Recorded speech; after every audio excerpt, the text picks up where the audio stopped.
जय श्री कृष्ण। हर हर महादेव। सावन की आखिरी एकादशी, पुत्रदा एकादशी। अब सावन का महीना मात्र 2-4 दिन रह गया है। अगर इन दौरान आपने उपाय नहीं किया हो तो अब भी 2-3 दिन का मौका आपके पास है, नहीं तो पूरे साल आपको इंतजार करना है। पुत्रदा एकादशी, पुत्रदा जैसे कि नाम ही पुत्रदा एकादशी, ये संतान की उन्नति के लिए, संतान की प्राप्ति के लिए महिलाएं व्रत करती हैं, विशेष पूजा करती हैं। आप लोगों को जैसे कि पता होगा, सावन का बहुत ही प्यारा सा महीना चल रहा है। महादेव का महीना है और भगवान विष्णु महादेव को अत्यंत प्रिय है। एकादशी माँ भगवान विष्णु के निमित्त व्रत किया जाता है। तो पुत्रदा एकादशी, हर एकादशी में भगवान विष्णु माता लक्ष्मी की विधिवत पूजा पाठ की जाती है।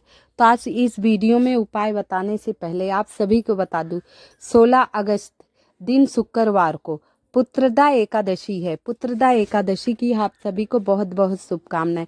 इस दिन किस प्रकार पूजा विधि करनी है वो बता दूं। पहले इस दिन आपको ब्रह्म मुहूर्त में उठ जाना है, जैसे कि 6 बजे से पहले पहले आपको स्नान कर लेना है और 1 चुटकी हल्दी डाल देना। एकादशी है, भगवान विष्णु को हल्दी अत्यंत प्रिय है, तो आप हल्दी डाल देना, 1 चुटकी हल्दी डाल देना और उस पानी से स्नान कर लेना।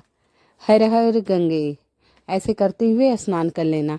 और स्वच्छ साफ सुथरे कपड़े आपको नीले, काले, सफ़ेद नहीं पहनने हैं। एकादशी के दिन वैसे पीले कपड़े अवश्य पहनने चाहिए। आपको पीला वस्त्र धारण करना चाहिए। पीला नहीं हो तो हल्का क्रीम कलर, रेड, आप कोई भी कलर फिर डाल सकते हैं, ठीक है। ये स्नान कर ली। इसके बाद चावल नहीं खाया जाता है। एकादशी के दिन चावल बिल्कुल भी नहीं खाना चाहिए। तो आपको क्या करना है, कहते हैं विशेष तौर पे भगवान को भोग खीर का लगाया जाता है। तो आप मखाने की खीर बना लीजिए, साबूदाने की खीर बना लीजिए।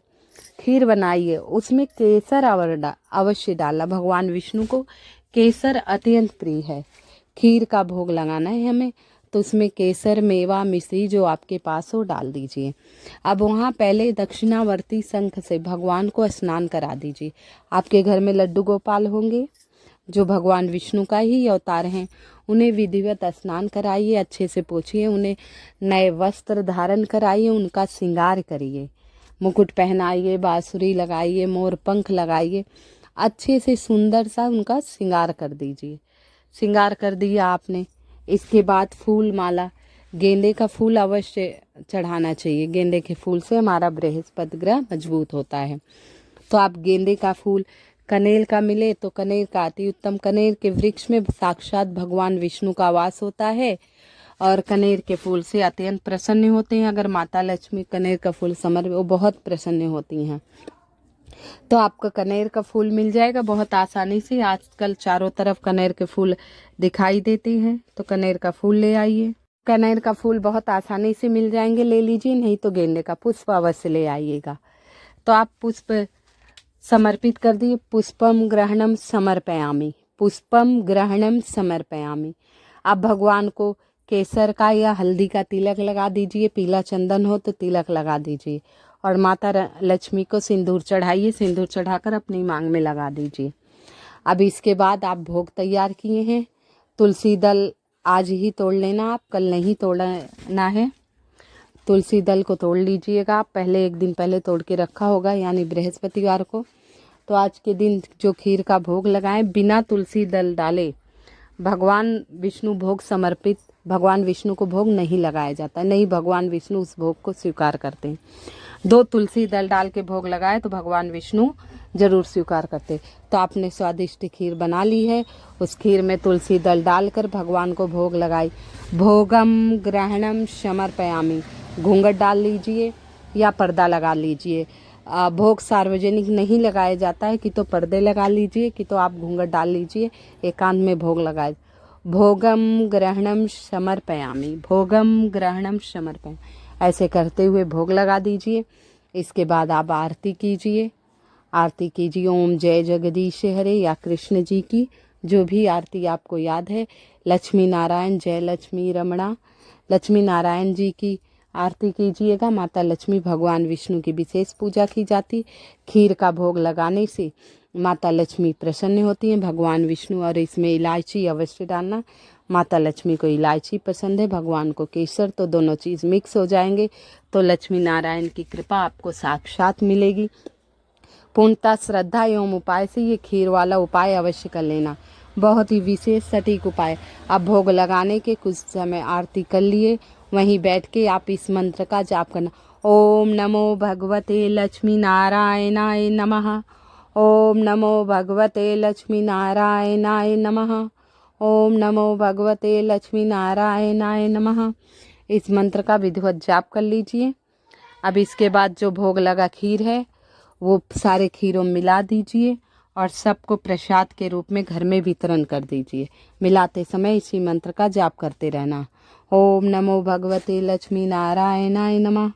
इस मंत्र का जाप करते रहना और सारा भोग वाला परिवार में मिला दीजिए का वितरण कर दीजिए। परिवार के जितने अब ये प्रसाद खाने से भगवान विष्णु का आशीर्वाद मिलेगा और खीर का भोग लगाने से कहते हैं एकादशी के दिन भगवान विष्णु को केसर युक्त इलायची युक्त खीर का भोग लगाने से अत्यंत प्रसन्न होते हैं और सारी मनोकामना पूर्ण करते हैं। लेकिन खीर आपको चावल का नहीं बनाना है, इसका विशेष ध्यान रखना। खीर मखाने का या साबूदाने का बना लेना, क्योंकि एकादशी पे चावल नहीं खाया जाता है, आप सभी को मालूम होगा। ऐसा करने से जैसे कि नाम ही पुत्रदा एकादशी है, तो संतान की उन्नति के लिए खीर का भोग सभी महिलाएं अवश्य लगाएं। अगर आप व्रत नहीं कर पा रही हैं, साल में 24 एकादशियां आती हैं, अधिकतर सभी को पता है, एक शुक्ल पक्ष की एक कृष्ण पक्ष की। तो आप एकादशी का व्रत नहीं कर पा रहे हैं, 24 नहीं तो 12, 12 नहीं तो 6, 6 नहीं तो 4, 4 नहीं तो 2, अगर एक भी नहीं कर रहे हैं तो इस दिन विधिवत स्नान करके, जैसा कि मैंने वीडियो शुरू होते ही बताया, स्नान करके पीला वस्त्र धारण करके भगवान विष्णु माता लक्ष्मी की विधिवत पूजन कीजिए, आरती कीजिए और कथा अवश्य सुना कीजिए। कहते हैं कथा सुनने मात्र से सारों पापों का नाश हो जाता है, तो इस दिन आपको कथा अवश्य सुननी है। आप पूजन पाठ नहीं कर पा रहे, नहीं तो स्नान करके भगवान विष्णु के श्री चरणों में बैठ जाइए और कथा अवश्य, पुत्रदा एकादशी की कथा। और अगर पुत्रदा एकादशी की कथा आप हाथ में पुष्प लेकर सुनते हैं तो आपकी सारी मनोकामनाएं भगवान पूर्ण करते हैं, संतान की उन्नति होती है। अगला उपाय मैं बताऊंगी संतान प्राप्ति के लिए, जिन्हें संतान नहीं हो रही है, बहुत परेशान हैं उसके लिए। लेकिन इससे पहले आप सभी से निवेदन करना चाहूँगी, कृपया मेरी वीडियो को लाइक एवं सब्सक्राइब अवश्य कर दीजिएगा। कमेंट में भगवान विष्णु के जो नाम आपको आते हों, भगवान विष्णु की सहस्त्र नाम है, कितने नाम है? सहस्त्र नाम है, तो जो भी नाम आपको याद हो कमेंट द्वारा मुझे अवगत कराइएगा। भगवान विष्णु की कृपा, महादेव की कृपा आप सभी पर बनी रहे। आइए अगला उपाय बताने से पहले आप सभी से ये निवेदन करना चाहूँगी, प्लीज़ मेरी वीडियो को सब्सक्राइब एवं लाइक कर दीजिएगा। जिन महिलाओं के संतान नहीं हो रही, बहुत परेशान है, बहुत इलाज करा दिया, बहुत पैसे खर्च कर दिए, ऐसा नहीं, लोग मध्यवर्गीय गरीब लोग सोचते हैं हमारे पास पैसे नहीं कर, अरे बहुत बड़े बड़े अरबपति करोड़पति लोग के भी संतान नहीं है, बहुत उपाय करा लेते हैं। तो ये कुंडली में दोष भी होता है, उस दोषों को शांत कराना चाहिए। नहीं तो एकादशी, मात्र पुत्रदा एकादशी साल में 2 बार आती हैं, इसका व्रत करने से विधिवत आप व्रत करते हैं, रात्रि में जागरण करते हैं, तो आपकी मनोकामना अवश्य पूर्ण होगी। जो महिलाओं संतान के लिए इच्छुक हैं और संतान नहीं हो रही हैं, तो उसे पुत्रदा एकादशी का व्रत अवश्य करना चाहिए। आइए इसके नियम के बारे में बात करते हैं। आप पूरा दिन सुबह स्नान ध्यान करके पीला वस्त्र धारण कर लीजिए। अब क्या करना है, पुत्रदा एकादशी के लिए व्रत कर रहे हैं, आप पुत्र रत्न की प्राप्ति के लिए कर रहे हैं, तो भगवान विष्णु का एक स्वरूप है लड्डू गोपाल, जो बालक स्वरूप में है। आजकल तो फैशन भी हो गया, सब लड्डू गोपाल को घर में रख रहे हैं, साथ लिए घूमते हैं। तो आप लड्डू गोपाल के लिए, अगर आपके घर में नहीं है, पड़ोस में है, मंदिर में ज़रूर रहते हैं लड्डू गोपाल जी, पड़ोस में है नहीं तो मंदिर में चले जाइए, पीला वस्त्र ले लीजिए। पीला वस्त्र, लड्डू गोपाल का नाप पूछ आइए, भाई नाप भी होता है, नंबर भी होते हैं, नंबर पूछ आइए। लड्डू गोपाल के बांसुरी एक खरीदना है, जैसे अपने बच्चों के लिए लोग लेते हैं। आप सोचिए आप लड्डू गोपाल के लिए ले रहे हैं, आपके घर लड्डू गोपाल आने वाले हैं, उनकी आने की तैयारी आप कर रहे हैं। जो महिलाएं व्रत की हैं संतान की, ये संतान की उन्नति के लिए भी है, संतान की प्राप्ति के लिए भी है। तो आप लड्डू गोपाल के लिए बांसुरी, सुंदर सा मुकुट और इनके वस्त्र, उनके लिए चॉकलेट्स, बिस्किट जैसे बच्चे खाते हैं ऐसे बहुत सारी सामग्री, मिठाइयाँ उनके पसंद की आप ऐसे ले लीजिए। लड्डू गोपाल को क्या पसंद है आप ये पता करके और उनके लिए ले लीजिए लड्डू गोपाल के लिए सारी सामग्री। अब इसके बाद आप मंदिर आ जाइए, मंदिर आ जाइए, लड्डू गोपाल को सुंदर सा तैयार कीजिए, शास्त्री जी से मांग लीजिए, बता दीजिए हम संतान प्राप्ति के लिए हमने व्रत किया है पुत्रदा एकादशी का, और लड्डू गोपाल को अपने हाथों से तैयार कीजिए। थोड़ी देर अपनी गोद में शुद्ध वस्त्र पहन के जाना, तैयार करके गोद में लेना और अच्छी तरह उनको खिलाना और फिर कहना, हे लड्डू गोपाल, हे प्रभु, हे जगत के पालनहार, यही अवतार में मेरे घर भी पुत्र रत्न की प्राप्ति हो बाबा। वहाँ तैयार करके मुकुट में मोर पंख अवश्य होना चाहिए। एकादशी के दिन मोर पंख चढ़ाने से सारी मनोकामनाएं पूर्ण होती है। तो आप लड्डू गोपाल का स्मरण कीजिए, भोग लगाइए और वहीं बैठकर आंचल फैला कहिए, हे प्रभु, आप जैसा ही स्वरूप मेरे आंगन में खेले, हे प्रभु मेरे दोषों को दूर कीजिए, मेरे पापों को नष्ट कीजिए। मैं सामर्थ्य अनुसार आपका व्रत एवं पूजन किया, मैंने सामर्थ्य अनुसार प्रसाद चढ़ाए। हे प्रभु जी, मेरे मन में भक्ति जागृत हो, आप अवतार लेकर मेरे घर में आइए। लड्डू गोपाल स्वरूप मेरा भी बालक हो, मेरे घर में भी बालक की किलकारी गूंजे। हे प्रभु, लोग मुझे ताने दे रहे हैं, उस ताने से मुझे मुक्त करो बाबा। मेरा भी सौभाग्य जगाओ, मेरी गोदी में ललना खेले। ऐसी कल्पना करते हुए बार बार अर्जी लगानी है कि आपके घर में एक छोटा सा बालक लड्डू गोपाल स्वरूप आए। और आप वहीं आंखें बंद करके कल्पना भी कीजिए कि आपके गोदी में साक्षात लड्डू गोपाल खेल रहे हैं, किलकारी मार रहे हैं। ऐसे कल्पना कीजिए और पूजा पाठ वहाँ आरती कीजिए। आरती करने के बाद भगवान विष्णु के मंत्रों का जाप कीजिए, जो मंत्र आपको याद हो, जो भी मंत्र आपको याद हो उस मंत्र का आप जाप कीजिए। इतना करने के बाद आंचल फैलाकर बार बार कल्पना कीजिए और एकादशी इसके बाद अपने घर आ जाइए और रात्रि में जो प्रसाद आपने चढ़ाया वहाँ से थोड़ा सा प्रसाद आप अवश्य मांग लीजिएगा।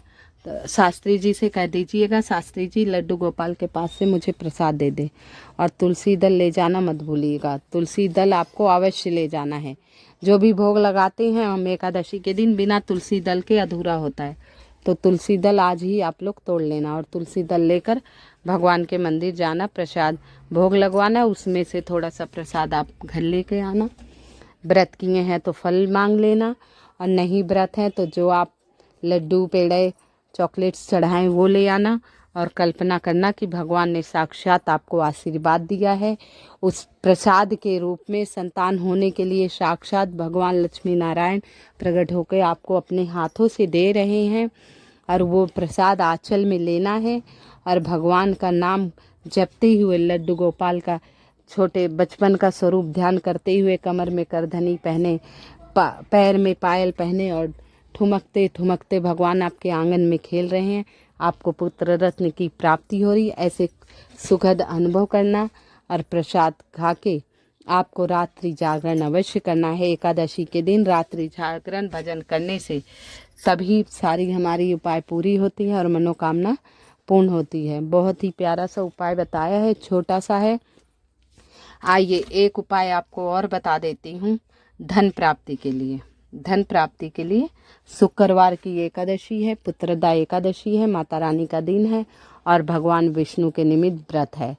तो माता रानी वैसे ही प्रसन्न हो जाती हैं जो व्रत करता है। नहीं करता है तो पीले कपड़े में 5 हल्दी की गांठें, 5 हल्दी की गांठें, क्योंकि शुक्रवार का दिन है तो माँ लक्ष्मी को भी प्रसन्न करना, हल्दी की गांठें से भगवान विष्णु की कृपा मिलती है।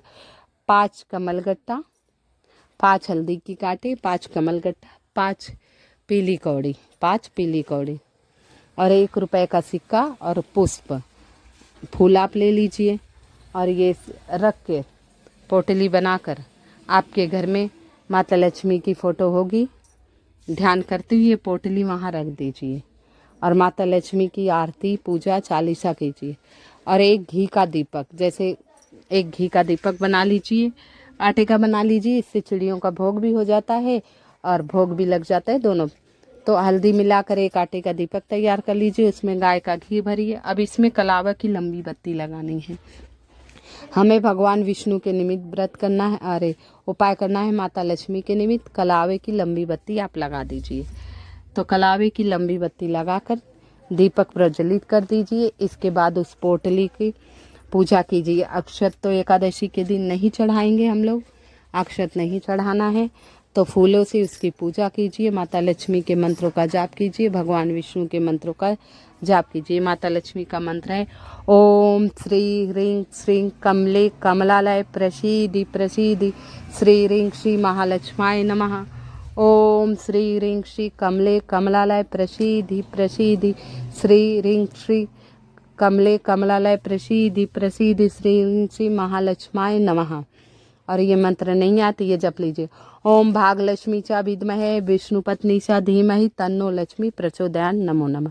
भागलक्ष्मी च धीमहि भागलक्ष्मी च विद्महे अष्टलक्ष्मी च धीमहि तन्नो लक्ष्मी प्रचोदयात् नमो नमः। चाहे विष्णु पत्नी बोलिए, चाहे अष्टलक्ष्मी बोलिए, आप इस मंत्र का भी जाप कर सकते हैं। अगर ये मंत्र आपको बड़ा लगता है तो ओम ऐं श्री महालक्ष्माय नमः, ओम ऐं श्री महालक्ष्माय नमः, ये छोटा सा मंत्र है, इसे जाप कीजिए। वहाँ 5 मिनट बैठिए। लक्ष्मी चालीसा आरती करने के बाद 5 मिनट बैठिए। अब दूसरे दिन शनिवार के दिन सुबह उठिए, स्नान ध्यान करके पवित्र होकर आप उस पोटली को जहाँ धन रखते हैं वहाँ लक्ष्मी नारायण, भगवान विष्णु, माता लक्ष्मी का एक साथ ध्यान करते हुए उनके मंत्रों को जपते ओम नमो लक्ष्मी नारायणाय नमः, ओम नमो लक्ष्मी नारायणाय नमः, ओम नमो लक्ष्मी नारायणाय नमः, इस मंत्र का जपते हुए वो पीली पोटली आप धन की जगह रख दीजिए और कल्पना कीजिए साक्षात माता लक्ष्मी भगवान नारायण के साथ आपके घर में विराजमान है। आपके घर में खुशियाँ ही खुशियाँ आ रही हैं। और कह दीजिए हे माँ, मैंने सामर्थ्य अनुसार आपकी पूजा की है, मुझ पर कृपा बनाए रखना, गलतियों को अपने पुत्री जानकर क्षमा करना। बस इतना करने से आपकी सारी मनोकामनाएं पूर्ण हो जाएगी। आपके घर में सुख समृद्धि शांति सदा बनी रहेगी। जय श्री कृष्ण।